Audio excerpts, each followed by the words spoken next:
వారిని ద్వేషించేది ఈ లోకం.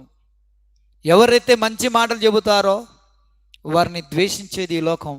చూడండి, అయ్యా మీరు దొంగతనం చేయకూడదయ్యా, అయ్యా మిమ్మల్ని మీరు ద్వేషించుకోకూడదయ్యా, అయ్యా మీరు మోసం చేసుకోకూడదయ్యా, అయ్యా మీరు ఎవరిని గాయపరచుకోకూడదయ్యా, అయ్యా మీరు ప్రేమను కలిగి బ్రతకండి అయ్యా, దయగలిగి బ్రతకండి అయ్యా, ఒకరినొకరు యోగ్యులుగా ఎంచుకోండి అయ్యా, అవమానించుకోకూడదయ్యా అని చెబితే వీడు పిచ్చోడయ్యా, వీడు చేతగానుడయ్యా.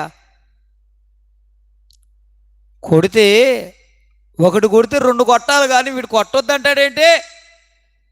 తిట్టినోడిని 4 తిట్లు తిట్టాలి కానీ తిట్టొద్దంటాడు, ఎంతకాలం భరించాలండి అని ఆలోచన చేస్తారు. అలా చెప్పేవాడిని చేతగాని వానిగా చూస్తారు. కానీ అది చేతగానితనం కాదు.